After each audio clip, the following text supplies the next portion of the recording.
So the tension is then created between the non-man, the inexistent man, and the existent man. Existence, nature, will always be there. It will always creep up on you. Heisenberg said it. He goes, are we really seeing an experiment as we want to, or are we seeing...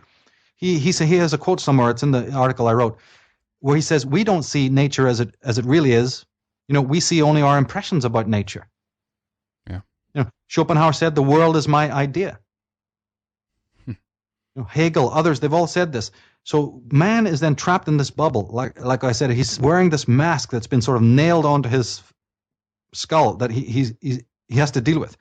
And therefore, there's something about the real that always pulls you back.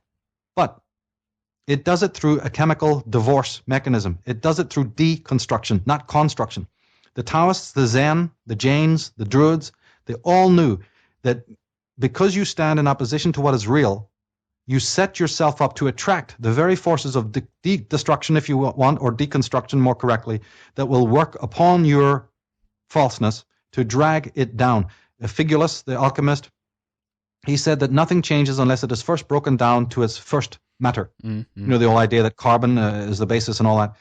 Until things are broken down into their basic elements, you can never have the phoenix rise from the ashes. So what we're looking at now is the and you were hinting at this earlier, there is something happening in nature already. There's something happening outside of man's own sphere of influence that is causing an erosion of the mechanisms. You see these false phantasms that have become created. The self will not be suppressed. It will call man back, or it will destroy him. It will destroy the constructs that he's living in the shadow of this great beast. It will literally he'll build it up and build it up and build it up, only for it to either topple again, so that he comes back to the true state of existence. The man who does this through his volition, the man who does this of his own will, that's a different creature. He has to step outside the norms, the song Tom Sawyer by Rush. He's got to go against the flow. His mind is not gonna be for rent, to any god or government. So I guess, Michael, to summarize here a little bit of what we've been talking about, control in one way and evil, forget about it. You've got nothing to worry about. Obviously, learn from it, know what it is, study it in order to not be consumed in that sense by it. But if it's meant to collapse, it will. And I guess what you're saying as well, then discover yourself. That's your recommendation here. That's my recommendation. There are meditations that you can do, like we talked about the delusion of oneness, and to be very aware of how that term is used. There's an old adage. You see, the actual emblem of the Taoists was a thing called a tomo, and it was like the Celtic three spirals. Yeah, that's right. That's right. Right? They thought of the number 3 as being much more exemplary of man as an existence. That was the gateway to the noumena, as opposed to oneness. Ideas of the number 1 are the gateway to illusion and the gateway to the noumena, because again, oneness is a conception of mind. 3ness actually exists. 2ness actually exists. Right? You can have 2 stones, you can have 2 rivers, you can have 2 ravens, you can have 3, you can have 4, but you can't have 1. Well, is that kind of dovetails with the idea that everything will cast a shadow as well, yes. In a way. If you have one thing, then it will immediately, as it's in our universe, if you will, it will cast a shadow and will become 2. It will split itself in some way. Or let's go even to the holon theory or holographic theory, whereas the thing that is seemingly 1 actually contains within it the entire universe. Yeah, of course, exactly. It's many, right? And instead of, because they knew that there would be confusion, they didn't even use the number 1 as a symbol. They used the number 3. And do you know that even in the Christian model, it turned out that the God who started as 1 ended up having to become a Trinity? Isn't there something unusual about that? Yeah, that it ended up being God, the Father, the Son, and the Holy Ghost. They couldn't even keep it as a singularity because the singularity is meaningless. That's a good point. This is an important aspect as well. And the 3ness, don't forget that man is an expression of 3, because as we said, that man is a creation of nature, but nature has ordained it that man is created from what? 2 parents. So each child that is born is a 3. Yeah, it's the sum of the 2 coming together. Right. Yeah, exactly. Yeah. Exactly. So man's hallmark, as far as nature is concerned, say you were nature and you were looking at it, nature has ordained that every single creature, and even every animal that exists, is an expression of 3ness. And 3ness was known as delta in Greek, daleth, in Hebrew, right? Mm. It was symbolized by the triangle, and we know how important the triangle and the three spirals were to the Druids and to so many other ancient shamanic peoples, you see. They always spoke in terms of this. The concept of the three is another way to look at that.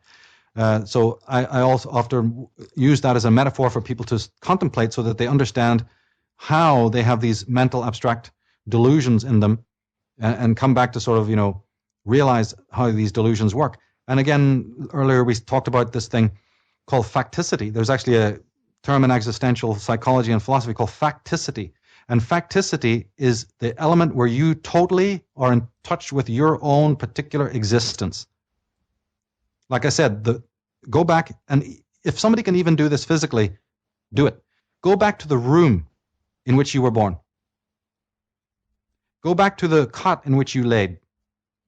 Go back to the first experiences that you had when you were young, and then go from there. Try to track, even if you only have to do it in your mind, then okay. But even if you can do some of this physical, look at the clothes that you once wore. Look at the pencil that you once wrote with in school. These things lie in the attic, so to speak.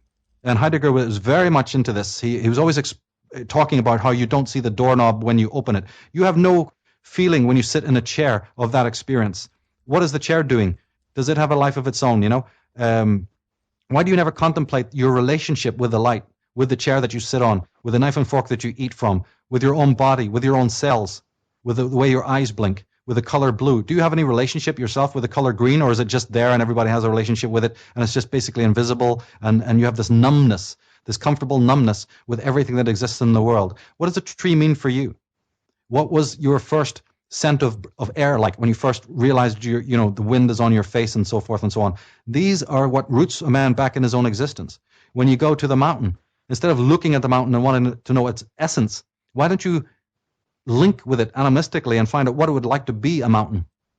Get into direct communion, you see, with the thing itself, which is you. You are the whole on. You are in everything and everything is in you.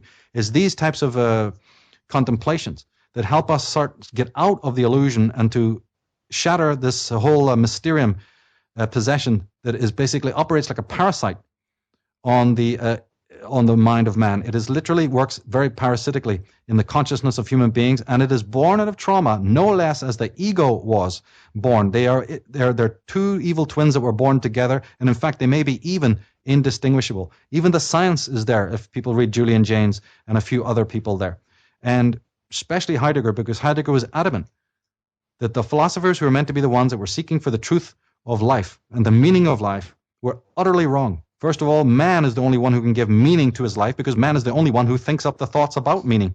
All that man can know is his thoughts about things, but he's also got to be able to doubt those thoughts. He's got to understand the root of where those thoughts are coming from. Are those thoughts just a product of your social persona? Are they conditioned by how other people see you and the approval ratings that you don't really have a sense of self at all?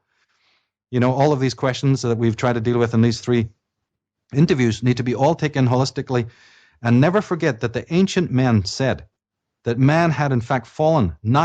He's not progressing, he is falling away from the oracle or the font of all truth. So are we doing that? Are we getting further away, or are we actually getting closer? And second most important thing, to never lose the idea or the understanding, never to help your mind be deluded, both consciously or unconsciously, that you have any creation over your own mind or nature. Nature is the prime datum. Nature created God, as the Taoists are saying. They created your mind, and it created man. You are if you want to call it, subservient, metaphysically and ontologically, to nature. And therefore, the acts that you do towards nature, personally and under the guise of technology, you are literally doing it to your creator. So one day, walk out in nature, wherever you happen to be, and say hello to your creator, because there she is, lying right in front of you every single day. When you wake up in the morning, do you ever greet the day and say, hello, day? Thank you for housing me. Thank you for being here. I am walking through you today. What relationship do we have with time? What relationship do we have to the light that greets our eyes every morning? That's just something that happens. When, Heidegger used to say that when the eyes are open and the light meets your eyes, it is at that moment that you must say hello. And he used the word thankfulness. And he said that the same German word for thank you is the same word, Henrik, as thinking. It's the word root for thinking and for gratitude are the same in German. So that your very thought must be an act of gratitude. First and foremost, to be embraced by the day that it is your relation. You are related to it. It embraces you like a mother, and everything you do and think and enjoy during the day is made possible by the day.